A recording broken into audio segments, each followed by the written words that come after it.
శ్రీమాత్రే నమ. జయ గురు దత్తాత్రేయ నమ. ఈ వీడియోలో మనం మే 5వ తారీఖు నుంచి 11వ తారీఖు మధ్యలో జరగబోయే వార ఫలాలు ధనుసు రాశి వారికి ఏ విధంగా ఉండబోతున్నాయి అన్న విషయాన్ని మనం ఈ వీడియోలో పరిశీలిద్దాం. మరి ధనుసు రాశి వారికి గురువు ఈ వారంలో మారడం వల్ల, మరి 5వ తారీఖు నుంచే గురుమౌఢ్యం కూడా ఏర్పడడం వల్ల ఒక విధంగా ఏంటంటే 6వ స్థానం అనేది శత్రు రోగ రుణస్థానం కాబట్టి మరి జాతకుడు వాళ్ళు ఏజ్ని బట్టి మరి పెద్దవాళ్ళు అయితే ఆరోగ్య విషయంలో చాలా శ్రద్ధ పెట్టడం అవసరం. మిగతా విద్యార్థులకైతే బ్రహ్మాండంగా ఉంటుంది. వాళ్ళు అనుకున్నటువంటి విద్యలో మంచి గోల్ సాధిస్తారు, శత్రువులపై విజయాన్ని సాధిస్తారు, మంచి విజయావకాశాలు ఎక్కువగా రావడం జరుగుతూ ఉంటుంది. అంటే 6లో ఉన్నటువంటి గురువు 2, 6, 10 స్థానాలను యాక్టివేట్ చేస్తూ ఉంటాడు. అలాగే 12వ స్థానాన్ని వీక్షించడం వల్ల ఏంటంటే జాతకుడికి ఖర్చులు ఎక్కువగా పెరుగుతూ ఉంటాయన్నమాట. అది రుణాలు తీర్చే ప్రయత్నం జరుగుతుంది. విద్యార్థులకైతే విదేశ ప్రయాణాలు, పెద్దవాళ్ళైతే వాళ్ళ పిల్లల చదువు కోసం ఎక్కువగా ధనాన్ని ఖర్చు పెట్టడం, ఇవన్నీ కూడా గురువు 12వ స్థానం వీక్షించడం వల్ల జరుగుతూ ఉంటాయి. కొంతమంది పుణ్యక్షేత్రాలు దర్శించడం, దేవాలయాల అభివృద్ధికి కృషి చేయడం, విద్యా సంస్థలకి డొనేషన్ చేయడం, ఇటువంటి కార్యక్రమాలు ఎక్కువగా జరుగుతుంటాయి. ముఖ్యంగా నిరుద్యోగులకి ఉద్యోగ ప్రయత్నం చేయడానికి అనుకూలంగా ఉంటుంది. ఒకవేళ ప్రభుత్వ సంబంధించినటువంటి కాంపిటేటివ్ ఎగ్జామ్స్ ఏమైనా రాద్దాం అనుకున్న వాళ్ళకి కూడా గురువు అనుకూలిస్తాడు. దానికి శని భగవానుడు కూడా చాలా సహకరించడం జరుగుతూ ఉంటుంది. అంటే 3వ స్థానంలో సాటర్ను చాలా కాలంగా మంచి ఫలితాలు ఇస్తున్నాడు. దానికి ఉద్యోగ ప్రయత్నం చేస్తున్నంత వరకు కూడా గురువు సహకారం బాగుంటుంది కాబట్టి దాన్ని సద్వినియోగం చేసుకుంటే ఖచ్చితంగా మరి నిరుద్యోగులకి ఇది మంచి అవకాశంగా రావడం జరుగుతుంది.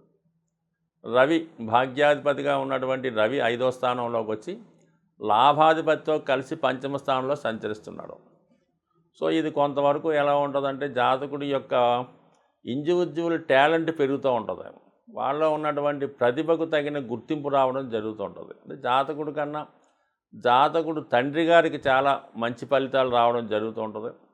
అలాగే మీ యొక్క సంతానం యొక్క అభివృద్ధి, వాళ్ళు మంచి మార్కులతో పాస్ అవ్వడం, మీ యొక్క స్థితికి అంటే మీ యొక్క గర్వకారణం అవుతుంటారు మీకు. అంటే మీ పిల్లలు మంచి మార్కులతో పాస్ అవ్వడం, మంచి ఉద్యోగం రావడం, మంచి ప్రతిభ కనిపించడం జరుగుతూ ఉంటుంది. ఇదన్నా మొత్తం మీద రవి తండ్రి కారకుడు, పితృకారకుడు అవుతుంటాడు, సంతానానికి కూడా కారణం అవుతుంటాడు. వ్యక్తిగతంగా వీళ్ళిద్దరికీ అనుకూలంగా ఉంటుంది. వాళ్ళిద్దరికీ బాగున్నప్పుడు ఆటోమేటిక్గా కూడా మీకు కూడా అనుకూలంగా ఉంటుంది తప్ప ఏదైనా మొత్తం మీద భాగ్యాధిపతి లాభాధిపతితో కలిసి 5వ స్థానంలో ఉండడం వల్ల జాతకుడికి ఒక విధంగా అదృష్టం కలిసి వస్తుంది. అది సంతానం ద్వారా కూడా అవ్వచ్చు, ఏదైనా స్పెక్యులేషన్ ద్వారా కూడా కావచ్చు. అలాగని పెద్దగా ఏదో స్పెక్యులేషన్లో కలిసి వస్తుందంటే వేరే విధంగా ఇన్వెస్ట్ చేసి నష్టపోయే అవకాశం ఉంది కాబట్టి జాతకుడికి అదృష్టం కలిసి వచ్చే సమయం ఇది. సో ఇది బాగుంది.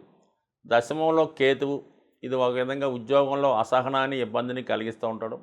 ముఖ్యంగా చతుర్థ భావంలో ఉన్నటువంటి వ్యయాధిపతి కుజుడు ఏదైనా స్థిరాస్తి అమ్మే ప్రయత్నం ఫలించే అవకాశం ఉన్నది. అంటే ఏదైనా చాలా కాలంగా మీ ఆధీనంలో లేనటువంటి మీ యొక్క ఏదైనా స్థలం కానీ, గృహం కానీ, లేదంటే చాలా కాలంగా అవిభాగ్యం అంటే జాతకుడు పంచుకోకుండా ఉమ్మడి ఆస్తి ఏమన్నా ఉంటే ఈ సమయంలో దాన్ని సెటిల్మెంట్ చేసుకొని అది వేరే వాళ్ళకి మీ ఆస్తిని ఇచ్చి ధనం తీసుకోవడం కానీ, లేదంటే మీరు ఆస్తిని తీసుకొని వాళ్ళకి ధనాన్ని ఇవ్వడం కానీ, మొత్తం మీద స్థిరాస్తి సంబంధించిన విషయంలో సెటిల్మెంట్లు ఎక్కువగా జరుగుతాయి.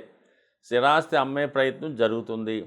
సో అలాగే ఏంటంటే జాతకుడు ఉపాధి అవకాశాల కోసం బయట ప్రాంతానికి కానీ, విదేశానికి కానీ, వేరే ప్రాంతానికి కానీ వెళ్ళే ప్రయత్నం కూడా కొంతవరకు నెరవేరే అవకాశం ఉంది. ఎందుకంటే కొంతవరకు ఇబ్బంది పెడుతూ దాని తర్వాత మళ్ళీ వర్కౌట్ అవుతూ ఉంటుంది అన్నమాట. ఇప్పుడైతే రాహు ఒక ప్రాంతంలో ఉంటాడో, ఒక భావంలో ఉంటాడో, ఆ భావం యొక్క ప్రయత్నాలు 1-2 సార్లు చేస్తే తప్ప ముందుకు వెళ్ళడం జరగదు.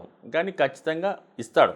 శని ఫలితాన్ని ఇస్తాడు, రాహు ఫలితాన్ని ఇస్తాడు, కానీ ఇమీడియట్గా ఇవ్వరన్నమాట. కొద్దిగా బాగా శ్రమ పడిన తర్వాత ఇవ్వడం జరుగుతుంటుంది. కాబట్టి మరి ఎక్కువగా ఎవరన్నా మరి బయట దేశాలకు కానీ, బయట ప్రాంతానికి కానీ ఉపాధి కొరకు ప్రయత్నం చేస్తుంటే వాళ్ళు ప్రయత్నం చేయండి. మరి ఇమీడియట్గా కాకపోయినా తొందరలో పని జరిగే అవకాశం ఉన్నది. అయితే ఆర్థిక విషయాల్లో ఎక్కువగా నష్టపోయే అవకాశం ఉంది. కాబట్టి ఏదైనా ఉద్యోగం కోసమో, వీసా కోసమో, విదేశ ప్రయత్నం కోసమో ఎవరికైనా లంచం కానీ, డబ్బులు కానీ ముందుకిస్తే అవి పోయే అవకాశం ఉంది. కాబట్టి ఏదైనా జెన్యూన్గానే ప్రయత్నం చేసుకోండి తప్ప ఈ బ్యాక్ డోర్ ద్వారా డబ్బులు ఇచ్చి ఈ వీసాలు అవి ప్రయత్నం చేస్తే మాత్రం టోటల్గా నష్టపోయే అవకాశం ఉంది కాబట్టి జాగ్రత్తగా వ్యవహరించండి. మరి ఈ వారం అంతా జాతకులు అమ్మవారి అనుగ్రహం కోసం, అలాగే కుజుని యొక్క అనుగ్రహం కోసం ఎక్కువగా హనుమాన్ చాలీసా పారాయణ, కనకదుర్గ అమ్మవారి అష్టోత్తర పారాయణ చేయడం వల్ల ఖచ్చితంగా జాతకులు మోసపోకుండా జెన్యూన్గా వాళ్ళ యొక్క పని పూర్తయ్యే అవకాశం ఉంటుంది. మనం ఈ వారఫలాలు తెలుసుకునే క్రమంలో ఈ వారం ప్రత్యేకత ఏంటంటే, మరి ఈ 5వ తారీఖు నుంచి మనకి గురు మౌఢ్యం ప్రారంభం జరిగింది. సో కారణం వల్ల శుభగ్రహం అయినటువంటి గురుగ్రహం ఎప్పుడైతే రవికి సమీపంగా వచ్చి గురుమౌఢ్యం చెందడం వల్ల గురువిచ్చే శుభ ఫలితాలు సంపూర్ణంగా మనకి ఇవ్వలేకపోతుంటాడు. సో అలాగే ఈ సమయంలో మనం ఏదైనా వ్యాపారం ప్రారంభించినా, గృహప్రవేశం చేసినా, వివాహాలు లాంటి శుభకార్యాలు చేసినా, అలాగే ముఖ్యంగా విద్యాభ్యాసం లాంటివి, అక్షరాభ్యాసం లాంటివి చేసుకోవడం వల్ల మరి గురువు బలహీనంగా ఉన్నటువంటి సమయంలో మనకి గురువు బలహీనంగా ఉన్నప్పుడు ఆ ఫలితం మనకి సంపూర్ణంగా రాకపోవడం, దాని తర్వాత ఆ కార్యక్రమం సక్రమంగా కంటిన్యూ అవ్వకపోవడం, మధ్యలో ఆగడం. సో ఆ కారణం వల్లే మనకి వివాహం లాంటి శుభకార్యాలు నిషేధించారు. అలాగే జ్యోతిష్ శాస్త్రరీత్యా కూడా గోచార ఫలితాలు ఇచ్చినప్పుడు ఏదైనా ఒక జాతకుడికి ఫలితం బాగుండాలంటే శుభగ్రహాలైనటువంటి గురువు, అలాగే శుక్రుడు బలంగా ఉన్నప్పుడు, శుక్రుడు బలంగా ఉండడం వల్ల స్త్రీలకి శుభ ఫలితాలు రావడం జరుగుతుంటాయి. అదే గురువు బలంగా ఉన్నప్పుడు అబ్బాయిలకి, మగవాళ్ళకి శుభ ఫలితాలు రావడం జరుగుతుంటాయి.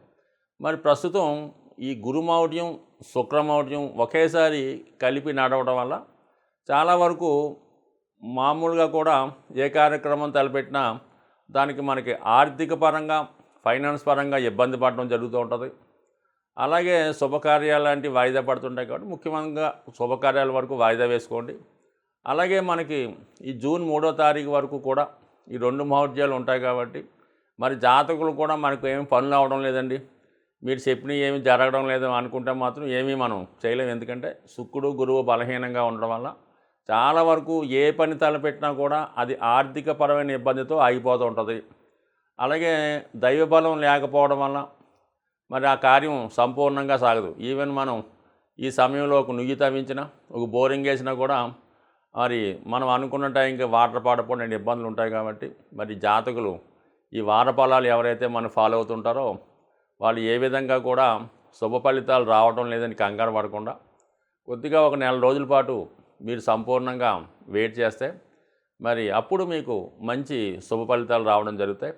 అయితే కారణంగా ఈ పెళ్లి ముహూర్తాలు వచ్చినటువంటి జ్యేష్ఠ మాసం, ఆషాఢ మాసంలో వివాహ ముహూర్తాలు లేకపోయినప్పుడు కూడా ఈ శుభ ఫలితాలకి, అలాగే ఈ భూముల రిజిస్ట్రేషన్ అటువంటి కార్యక్రమాలు జాతకులు చేసుకోవచ్చు. మనీ కూడా ఈ జూన్ 3 తర్వాత రొటేషన్ పెరుగుతూ ఉంటుంది. కాబట్టి మీరేం కంగారు పడకుండా ఈ నెలంతా కూడా ఏదైనా ఓర్పుగా, సహనంతో చేసుకోండి.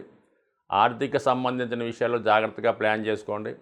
ఎటువంటి తొందరపాటు చర్యలు తీసుకోకుండా, ఎవరికి ఎటువంటి ప్రామిస్ చేసుకుండా ఫైనాన్స్గా ప్లాన్ చేసుకుంటే అన్నీ సవ్యంగా, అనుకూలంగా సాగే అవకాశం ఉంటుంది. బట్ ఏదైనా ఈ గురుగ్రహ, శుక్రగ్రహ అనుగ్రహం కోసం, మరి శుక్రదేవుడి యొక్క అనుగ్రహం కోసం మరి లక్ష్మీ అమ్మవారికి సంబంధించినటువంటి అమ్మవారి కుంకుమ పూజ కానీ, అలాగే లలితా సహస్రనామం కానీ, కనకదార స్తోత్రం కానీ, లక్ష్మీ స్తోత్రం చదువుకోవడం, గురుగ్రహ అనుగ్రహం కోసం శివునికి అభిషేకం చేసుకోవడం వల్ల, శివనామ స్మరణ వల్ల, విష్ణు సహస్రనామ పారాయణ వల్ల, సో ఏదైనా మీ కులదైవాన్నో, మీ గురువునో, మీ పెద్దన్నో ఆశ్రయించి వాడి యొక్క మంచి మాటలు వినడం వల్ల ఖచ్చితంగా మరి గురువు కూడా మీకు మంచి ఫలితం ఇచ్చే అవకాశం ఉంటుంది. స్వస్తి.